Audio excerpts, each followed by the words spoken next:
কামৰূপৰ বিডিয়াত বিষাক্ত পানী সেৱনৰ ফলত এজন লোকৰ মৃত্যু হৈছে। বিষাক্ত পানী সেৱন কৰা আন এজন লোক সম্প্ৰতি চিকিৎসাধীন অৱস্থাত আছে।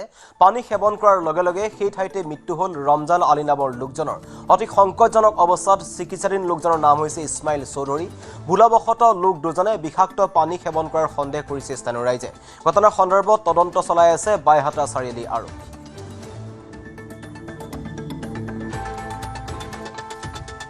তেখেতে মানে পানী বুলি কিবা বিষদ্ৰব্য মানে বস্তু মানে খাই পেলালে ভুলবশতঃ আৰু মানে তেখেতে অজ্ঞাত মানে জ্ঞাত নহয় যে তেখেত মানে সেইটো পানীয়ে হয়।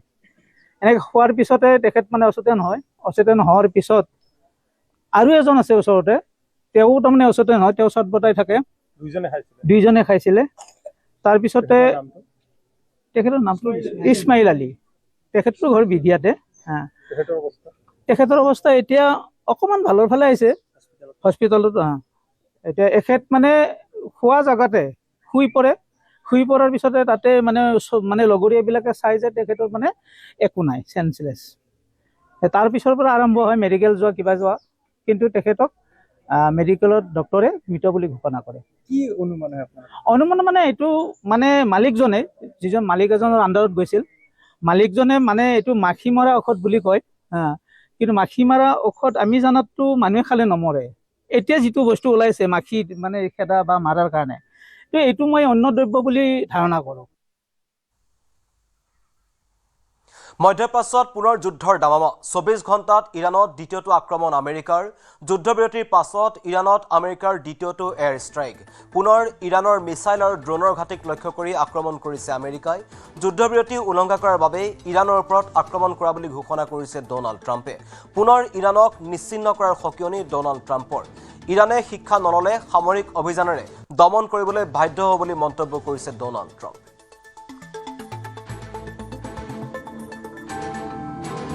মধ্যপ্ৰাচ্যত পুনৰ যুদ্ধৰ দামামা। 24 ঘণ্টাত ইৰাণত দ্বিতীয়টো আক্ৰমণ কৰিলে আমেৰিকাই। যুদ্ধবিৰতিৰ পাছত ইৰাণত আমেৰিকাৰ দ্বিতীয়টো এয়াৰ ষ্ট্ৰাইক। পুনৰ ইৰাণৰ মিছাইল আৰু ড্ৰোন ঘাটিক লক্ষ্য কৰি আক্ৰমণ কৰিছে আমেৰিকাই। যুদ্ধবিৰতি উলংঘা কৰাৰ বাবেই ইৰাণৰ ওপৰত আক্ৰমণ কৰা বুলি ঘোষণা কৰিছে ডোনাল্ড ট্ৰাম্পে। পুনৰ ইৰাণক নিশ্চিহ্ন কৰাৰ সকিয়নি দিছে ডোনাল্ড ট্ৰাম্পে। ইৰাণে শিক্ষা নল'লে সামৰিক অভিযানেৰে দমন কৰিবলৈ বাধ্য হ'ব বুলি মন্তব্য কৰিছে আমেৰিকাৰ ৰাষ্ট্ৰপতি ডোনাল্ড ট্ৰাম্প।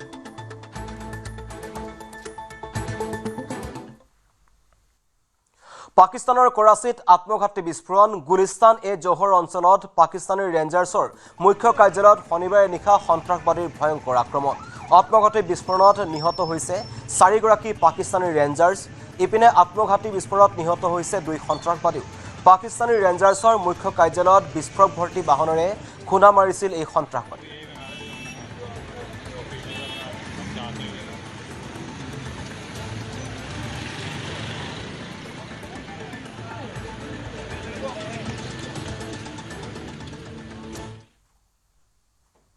মঙলদৈত মথাউৰিৰ সুৰক্ষাৰ বাবে ওলাই আহিল গাঁৱৰ ৰাইজ। মথাউৰিৰ ওপৰেৰে অবৈধভাৱে চলোৱা মাটি কঢ়িওৱা ট্ৰেক্টৰ আৰু ডাম্পাৰৰ বিৰুদ্ধে ওলাই আহিল এই ৰাইজসকল। দীৰ্ঘদিন ধৰি ডাম্পাৰৰ দৌৰাত্মত দুৰ্ভোগ ভুগিব লগা হৈছে গাঁওবাসীয়ে। খৰালি নিতৌ অবৈধভাৱে নদীৰ বুকুত মাটি খান্দি মথাউৰিটোৰ প্ৰতি বিপদ কঢ়িয়াই আনিছে একাংশ ভূমাফিয়াই। বাৰম্বাৰ গঞা ৰাইজে বিভাগীয় কৰ্তৃপক্ষক আবেদন কৰাৰ পাছতো বিভাগে গা এৰা দিয়াৰ অভিযোগ স্থানীয় ৰাইজৰ। উল্লেখ্য যে 2 বছৰ পূৰ্বে মথাউৰিটো ছিঙি বানত প্লাবিত হৈছিল 15খনকৈ গাঁও। মথাউৰিটোৰ সুৰক্ষাৰ বাবে তদানীন্তন জলসম্পদ মন্ত্ৰী পীযুষ হাজৰিকাই ডাম্পাৰ চলাচলৰ বন্ধৰ বাবে দিছিল কাঢ়া নিৰ্দেশ। মন্ত্ৰীৰ নিৰ্দেশকো অমান্য কৰি মথাউৰিটোৰ ওপৰত একাংশ ভূমাফিয়াই ডাম্পাৰেৰে দৌৰাত্ম চলাই থকাৰ অভিযোগ স্থানীয় ৰাইজৰ। উপায়ন্তৰ হৈ মথাউৰিটোৰ সুৰক্ষাৰ বাবে আগবাঢ়ি আহিল স্থানীয় ৰাইজ। ৰাইজৰ মানুহে ৰাস্তা বন্ধ কৰিছে, ইয়াতে END মানুহে বন্ধ কৰিছে। আমাক এনে মিছা অজুহাতত এনে ফচাইছে সিহঁতে। এতিয়া ৰাইজৰ মানুহৰ ডিচিশ্যন, ৰাইজে ৰাস্তা খুলিব, ৰাখিব, কিবা কৰিব। এজন মানুহে আহি কেনে ৰাস্তাৰ যিখন হেঙাৰ আছে সেইখন ভাঙি দিয়ে। সিয়াৰ কিমান পাৱাৰ কেনেকৈ হ'ল, ৰাইজৰ ওপৰত কেনেকৈ হ'ব পাৰে? বাণিজ্যিক বাহন চলা গাড়ী ৰাস্তা নহয়, এইটো END ৰাস্তা, মাথৌৰি হয়। মাথৌৰিটো কাৰো অধিকাৰ নাই ন। ট্ৰেক্টৰ চলা বা ডাম্পাৰ চলা এইবিলাকতো অধিকাৰ নাই। সেইটোৰ কাৰণে আমাৰ ৰাইজে ব্যৱস্থা কৰিছে যে ট্ৰেক্টৰ আৰু ডাম্পাৰ চলিব নালাগে। জিলা প্ৰশাসনৰ কাৰাৰ নিৰ্দেশক ভেঙুচালি কৰি ৰঙাপাৰাৰ পেট্ৰল পাম্পত প্লাষ্টিকৰ বটল ড্ৰামত অবৈধভাৱে বিক্ৰী কৰিছে পেট্ৰল আৰু ডিজেল। প্লাষ্টিকৰ বটল বা ড্ৰামত পেট্ৰল আৰু ডিজেল বিক্ৰী নকৰিবলৈ শোণিতপুৰ জিলা প্ৰশাসনে কঠোৰ নিৰ্দেশনা জাৰি কৰিছিল। সেই নিৰ্দেশনাক অমান্য কৰাৰ অভিযোগ উত্থাপন হৈছে ৰঙাপাৰাস্থিত দুৰাং ইণ্ডাষ্ট্ৰিয়েল কৰ্পোৰেশ্যন নামৰ পেট্ৰল পাম্পটোৰ বিৰুদ্ধে। প্ৰতিদিনেই আইন অমান্য কৰি এইদৰে ড্ৰামে ড্ৰামে পেট্ৰল বিক্ৰী কৰি আহিছে পেট্ৰল পাম্পটোৱে। দেশত পেট্ৰল ডিজেলৰ সংকটৰ সময়ত জিলা প্ৰশাসনৰ নিৰ্দেশকো ভেঙুচালি কৰাৰ মৰ্ষা পেট্ৰল পাম্পটোৰ বিৰুদ্ধে ব্যৱস্থা লোৱাৰ আহ্বান জনাইছে স্থানীয় ৰাইজে।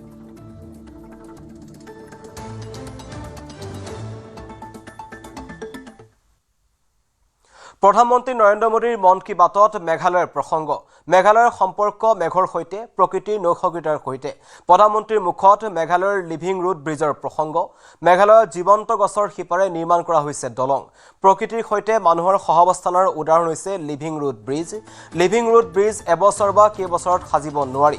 শ বছৰ প্ৰচেষ্টাত গছৰ শিপাৰে লিভিং ৰুট ব্ৰিজ সজা হয়। 500 বছৰতকৈও পুৰণি লিভিং ৰুট ব্ৰিজ এতিয়াও ব্যৱহাৰযোগ্য।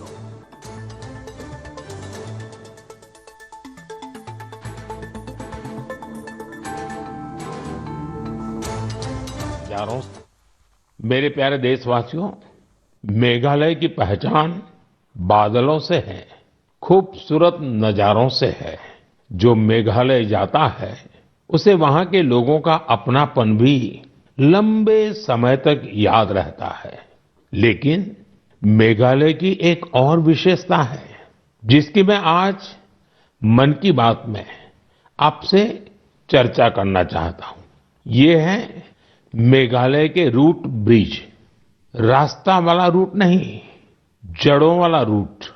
इन रूट ब्रिजों की कहानी बहुत रोचक है। ये ब्रिज कुछ दिनों या कुछ वर्षों में नहीं बनते। इन्हें तैयार होने में कई दशक लगते हैं। रबर के पेड़ों की जड़ों को धीरे धीरे दिशा दी जाती है। इन जड़ों को जलधाराओं के पार ले जाया जाता है। समय के साथ वही जड़ें एक मजबूत ब्रिज का रूप ले लेती हैं। इन ब्रिजों की एक और विशेषता है, ये जीवित ब्रिज है। समय बीतने के साथ ये और मजबूत हो जाते हैं। इनमें मेघालय के लोगों की सृजनशीलता दिखाई देती है। इनके पीछे वर्षों का धैर्य और प्रकृति के प्रति गहरा सम्मान है। ये ब्रिज बताते हैं कि मनुष्य प्रकृति के साथ मिलकर कितनी अद्भुत चीजें बना सकता है। ये हमारे देश की इस धरती की धरोहर है। अब भारत ने मेघालय के रूट ब्रिजों को UNESCO world heritage site network में शामिल कराने के लिए आवेदन किया है। साथियों, क्लाइमेट चेंज के कारण इन रूट ब्रिजों के सामने कई चुनौतियां भी आती हैं। ऐसे समय में मेघालय के लोगों ने इस प्राकृतिक धरोहर के संरक्षण की जिम्मेदारी भी बखूबी निभाई है। पहले ये पता लगाना भी आसान नहीं था कि ऐसे ब्रिजों की संख्या कितनी है। स्थानीय लोगों ने खुद इनकी गिनती शुरू की। इसके बाद समुदायों ने इन ब्रिजों की देखभाल की जिम्मेदारी भी संभाली। आज स्थानीय लोग 120 से अधिक रूट ब्रिजों की देखरेख कर रहे हैं। कुछ टीमें हर साल इन पुलों की स्थिति की जांच करती हैं। कुछ लोगों ने आसपास के क्षेत्र को मजबूत बनाने के लिए नर्सरी भी तैयार की है। इस तरह के इनके संरक्षण के लिए एक पूरा इकोसिस्टम तैयार हो गया है। आपने देखा होगा, इस वर्ष हैली वारजी को पद्म अवार्ड से सम्मानित किया गया है। उन्होंने अपने जीवन के 50 से अधिक वर्ष इन रूट ब्रिजों की देखभाल में लगाए हैं। उनका समर्पण हम सभी के लिए प्रेरणादायक है। साथियों, आपने कभी इन रूट ब्रिजों की यात्रा की हो तो उनकी तस्वीरें सोशल मीडिया पर जरूर साझा कीजिए। आपकी तस्वीरें दूसरे लोगों को भी मेघालय की इस अनोखी धरोहर के बारे में जानने के लिए प्रेरित करेगी। বাতৰি এতিয়ালৈ ইমানেই ধন্যবাদ अक्कर बक्कर बम्बे बो ঘৰত কোনটো টিএমটি লগাইছে माइथन स्टिल আপোনাৰ ওপৰত ট্ৰাষ্ট কৰিব পাৰি ओके ষ্ট্ৰং মানে মাই